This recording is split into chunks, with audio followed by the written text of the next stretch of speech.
Vaginitis বা যৌনাঙ্গের প্রদাহ এটা আগের তুলনায় অনেক অংশে বেড়ে গেছে। এই যৌনাঙ্গের প্রদাহ দুইটি কারণেই আমরা বেশি বেশি লক্ষ্য করি। একটা হলো যে পরিষ্কার পরিচ্ছন্ন না থাকা, পরিষ্কার পরিচ্ছন্ন না রাখা। যৌনাঙ্গ যদি পরিষ্কার পরিচ্ছন্ন না থাকে তাহলেও সেখানে বিভিন্ন bacteria, virus, east, fungus, mould ইত্যাদি দ্বারা প্রদাহ হতে পারে, যেটাকে আমরা ভ্যাজিনাইটিস বলে থাকি। এ গেল একটা। আর একটা হলো মানে অতিরিক্ত ভালো করতে গিয়ে খারাপ হয়ে যায়। সেটা হলো এই অনেকেই আছে যে ওই যৌনাঙ্গ বা ভ্যাজাইনা,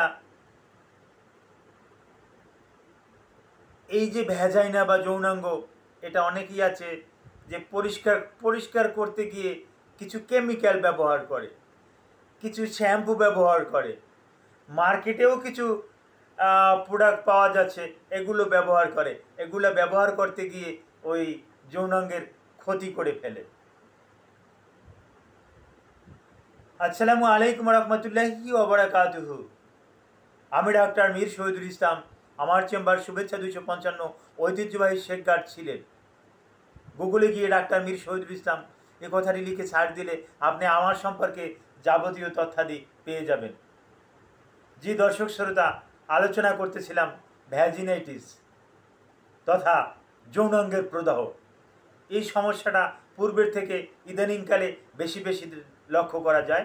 একটা হলো যে ওই শিক্ষার অভাব, বিশেষ করে নোংরা নোংরা নোংরা এলাকাতে থাকা, পরিষ্কার পরিচ্ছন্নতা না মেনে চলা, বস্তি এলাকাতে থাকা, ঘনবসতি এলাকাতে থাকা, যার পরিপ্রেক্ষিতে সেখানে যেটা হাইজিনিং আছে এই হাইজিনিং মেনটেন্স করে না চলা, যার পরিপ্রেক্ষিতে ওই যৌনাঙ্গে প্রদাহ হতে পারে।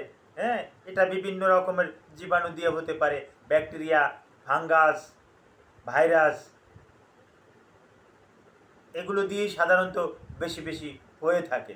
আবার আরেকটা কারণে হয়ে থাকে, সেটা হলো বেশি পরিষ্কার করতে গিয়ে অনেকে সাবান, সুগন্ধি, গোলাপ জল, কেওড়া জল,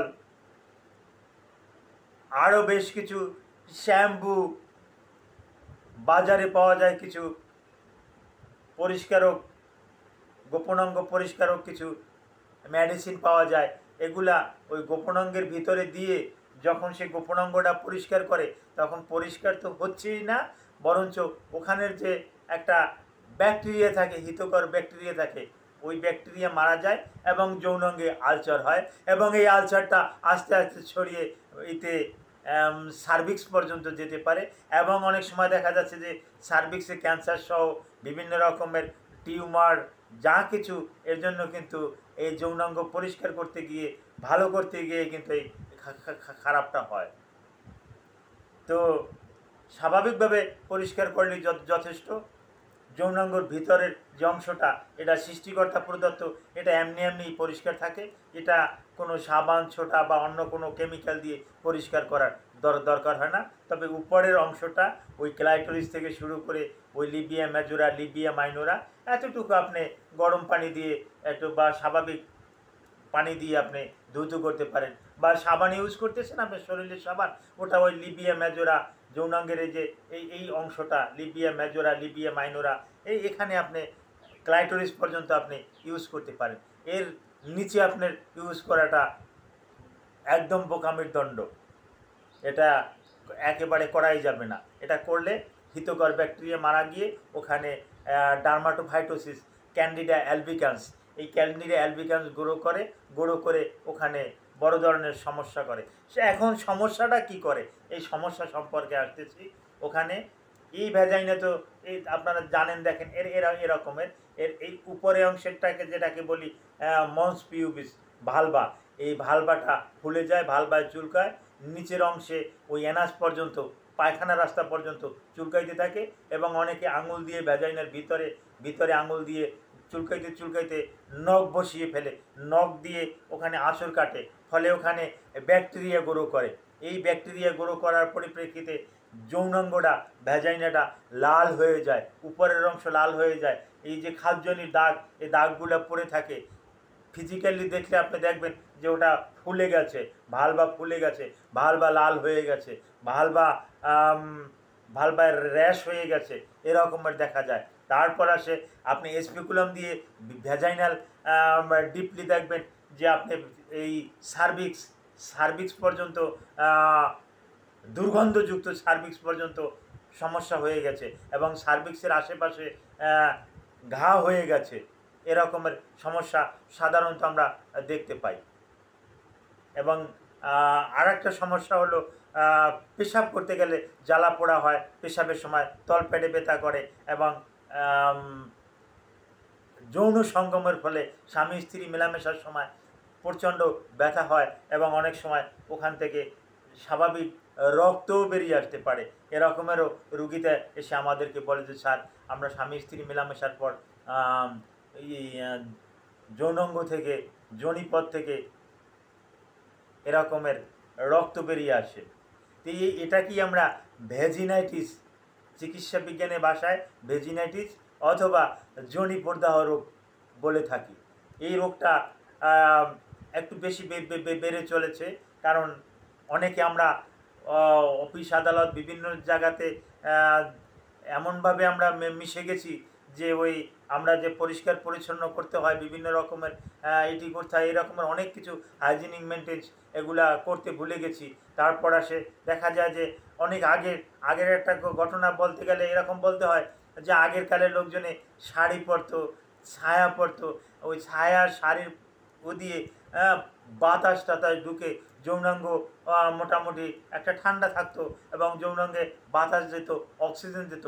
এখন অনেকে গার্মেন্টসে চাকরি করে, বিভিন্ন অফিসে চাকরি করে, বিভিন্ন ডিফেন্সে চাকরি করে, যার পরিপ্রেক্ষিতে সে আন্ডারওয়্যার পরে, জাইঙ্গে পরে সে ওই জাইঙ্গের উপরে সে আবার পুরুষের যে প্যান্ট, এরকমের পুরুষের প্যান্টের মতন জিন্সের প্যান্ট পরে, অন্য প্যান্ট পরে, এরপরে সে দৌড়াদৌড়ি করে, হাঁটাহাঁটি করে, যার পরিপ্রেক্ষিতে তার যোনি বেশি বেশি করে ঘাম হয়, যৌনাঙ্গে ঘাম হয়। এই ঘামটা জাইঙ্গায় লেগে থাকে, ওই জাইঙ্গায় ওখানে জন্ম নেয় ইস্ট, ক্যান্ডিডা অ্যালবিকান্স, এগুলো জন্ম নেয়। ম্যালাসেজিয়া ফারফার, ট্রাইকোফাইটন রাবরাম, এই জীবাণুগুলোর জন্ম নেওয়ার পরিপ্রেক্ষিতে ওখানে এরকমের সমস্যা হয়ে থাকে, যেটাকে আমরা চিকিৎসা বিজ্ঞানের ভাষায় ভেজিনাইটিস বা যোনির প্রদাহ। এখন এটা হলে কি করতে হবে? এটা হলে এর ভালো চিকিৎসা আছে, ভয়ের কোনো কারণ নাই। আমরা বিশেষ করে ফিজিক্যাল নিজেরাই চেক করে দেখি কোথায় কি কীভাবে কি, বিশেষ প্রয়োজনে আরও একটু পরীক্ষা করে দেই। HVS, হাই ভেজিনাল সোয়াব, এটা গ্রামের স্ট্রেন্থ পরীক্ষা করে থাকি এবং কালচার পরীক্ষা করে আমরা ওষুধ দিয়ে থাকি। কি ওষুধ দিয়ে থাকি? এখানে ডায়াকোনাজল, ফ্লুকোনাজল, ইট্রাকোনাজল, মায়োকোনাজল এ জাতীয় খাবার ওষুধ দিয়ে দেখি, টার্বেনাফিন, তারপর আসে পসাকোনাজল, ভরিকোনাজল, এগুলো আমরা খাওয়ার দিয়ে থাকি। ক্রিমের ভিতরে আমরা দিয়ে থাকি টার্বেনাফিন, ইট্রাকোনাজল, তারপর মায়োকোনাজল, আর একটা ক্রিম বেশি পরিচিত ইকোনাজল নাইট্রেটটাও দেওয়া হয়। তারপর সে মাইকোনাজল নাইট্রেট, এটাও একটা ভালো কাজ করে। ক্লোট্রাইমাজল, এই ক্লোট্রাইমাজল দিয়েও ভালো একটা ফল পাওয়া যায়। তবে আপনার জন্য কোনটা প্রযোজ্য, কোথায় কীভাবে কি, আপনি এই রকমের সমস্যা হলে অবহেলা মোটেই করবেন না। আপনি ডাক্তারের সাথে যোগাযোগ করবেন, আপনার ডাক্তার আপনাকে নির্দিষ্ট একটা ওষুধ আপনাকে দিয়ে দেবে, যেটা আপনার জন্য মানানসই। Thank you all.